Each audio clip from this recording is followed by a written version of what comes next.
Saudara-saudara sekalian, ada satu konsep pendidikan yang diperkenalkan oleh Imam Ali bin Abi Thalib.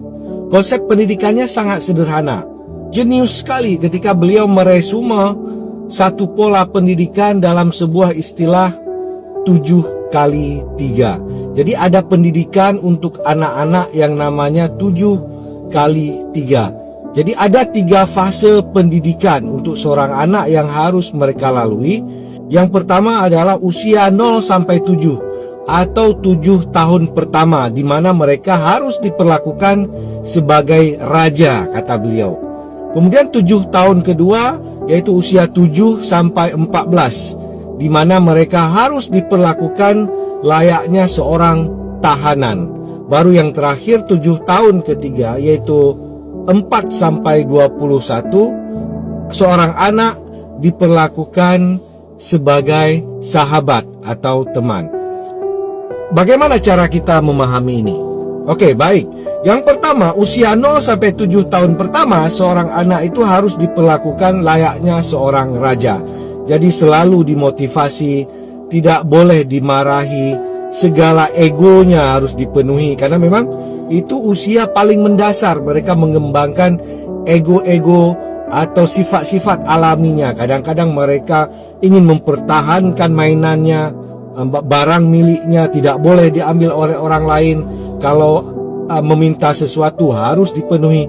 Itu adalah fase pengembangan ego. Setiap orang punya ego, dan ego itu harus dipenuhi, harus dibesarkan, dikembangkan, tapi hanya pada usia ketika anak-anak masih kecil. Sehingga ketika besar nanti segala sesuatu yang bersifat egoistik itu sebenarnya sudah terpuaskan, tidak lagi tumbuh atau membesar pada usia-usia sudah dewasa, kira-kira begitu. Jadi seorang anak itu segala sesuatu harus dipenuhi. Dan pada usia 0 sampai 7 pertama ini juga, seorang anak kalau dalam konsepsi agama itu harus diajari tentang tauhid. Tauhid itu pengenalan tentang Tuhan atau keesaan Tuhan. Pada tahap 0 sampai 7 ini, mulai dari dalam kandungan sudah dibacakan ayat-ayat, ketika lahir sudah diazankan nama Tuhan, kemudian ketika tidur misalnya diayun oleh orang tuanya, itu sudah diperkenalkan kalimat-kalimat semacam La ilaha illallah Muhammadar Rasulullah. Jadi sejak dalam ayunan, asma Tuhan, nama Tuhan itu sudah dibisikkan, ditanamkan dalam alam bawah sadarnya. Jadi artinya seorang anak itu paling mudah untuk menangkap pesan-pesan religius, walaupun mereka belum paham apapun. Tapi ketika otaknya itu dalam keadaan relaksasi atau pada tahap-tahap tidur, itu paling mudah menyerap pesan-pesan yang bersifat religius atau divine. Itulah kenapa dalam tradisi wisdom lokal dendangkan kalimah-kalimah tauhid pada saat anak-anak tidur. Karena usia 0 sampai 7 itu usia paling potensial untuk mereka menyerap pesan-pesan ilahiyah. Karena tauhid itu sendiri sebenarnya sederhana sekali. Tauhid itu adalah mengenal Tuhan pada aspek-aspek yang sifatnya teoritis. Itu aja tauhid. Mengenal bahwa nama Tuhan itu Allah. Udah, titik. Kalau anak sudah tahu itu, sudah selesai sebenarnya tauhidnya. Sudah tamat tauhidnya. Jadi nggak perlu tauhid itu diajarin sampai orang usia sampai mau mati pun masih belajar tauhid. Tauhid itu usia 7 tahun udah tuntas sebenarnya. Sudah tahu dia Allah itu ada dan dia Esa Ahad. Udah selesai, apalagi masalahnya. Baru kemudian masuk usia 7 sampai 14, dia sudah kenal Tuhan, sudah kenal siapa Tuhan, nama Tuhan, yaitu Ahad, diajarkan cara untuk menyembahnya. Dan ini butuh kedisiplinan, nggak boleh lagi diperlakukan sebagai raja. Apalagi pada usia 7-14 ini anak-anak biasa sudah mulai bandel dia. Sudah mulai cerdas, tapi kalau nggak dikontrol bandel dia. Untuk itulah Ali bin Abi Thalib mengatakan anak-anak usia ini harus diperlakukan sebagai tahanan. Artinya apa? Harus didisiplinkan. Bangun pagi jam 5, suruh sholat subuh, kemudian sholat duhur, asar, maghrib, isya dan sebagainya itu nggak boleh tinggal lagi. Itulah usia anak 7 itu diperkenalkan sholat, disuruh sholat, wajib sholat. Usia 10 itu malah kata Nabi sudah boleh dipukul dengan cara-cara yang etis, tidak menyakiti.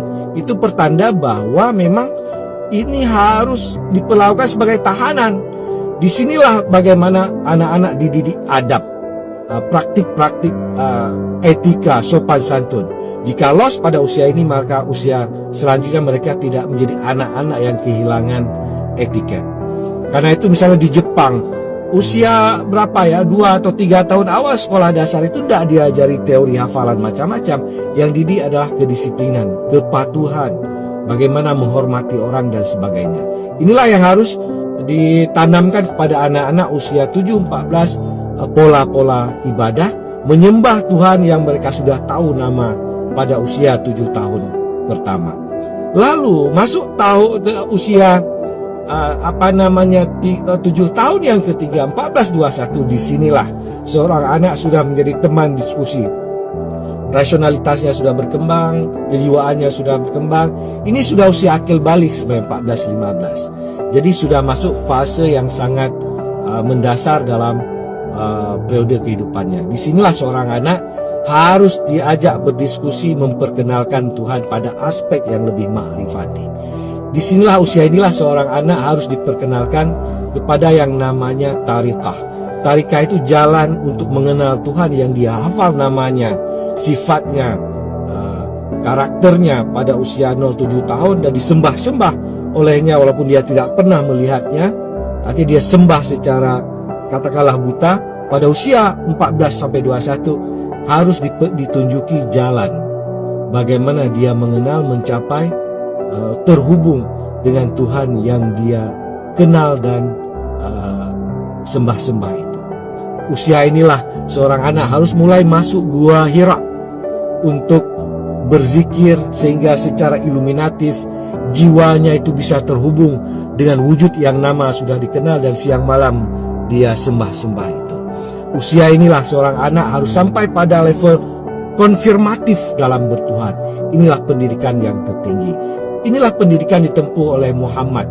Ketika masuk pada fase 14 itu sudah intensif dia mengamalkan sesuatu, malah sudah bertemu dengan pendeta Buhairah. Dia sudah menerima amalan-amalan yang tinggi dari sisi Tuhan yang pernah dikerjakan para nabi sebelumnya. Lewat amalan-amalan inilah kemudian hidupnya dilindungi oleh awan. Dilindungi oleh awan ini ada dua pengertian.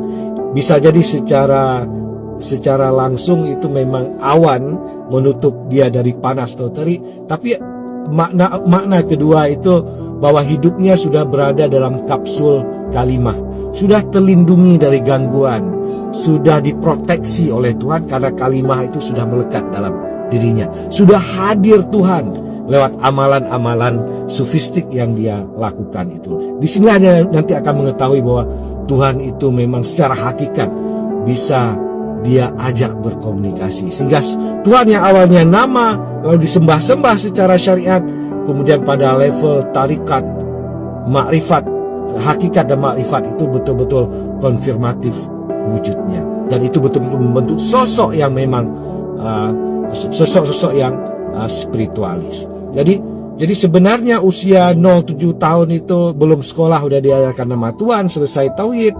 Lalu usia 7-14 itu sudah masuk pesantren, apakah pesantren full ataupun setengah hari, sudah selesai dengan syariat. Baru 14 tahun selanjutnya, 7 tahun selanjutnya 14 sampai 21 itu sudah masuk alam dimensi-dimensi hakikat. Usia 21 sudah selesai beragama. Pasca 21 mengaplikasikan tauhid, syariat dan makrifat ini dalam ranah sosial, dalam jihad, membentuk sistem negara, sistem masyarakat, membentuk peradaban pada aspek yang lebih luas lagi. Jadi usia 21 tahun kalau kurikulum pendidikan benar, sebenarnya sudah selesai dengan tauhid, syariat dan tarikat. Assalamualaikum warahmatullahi wabarakatuh.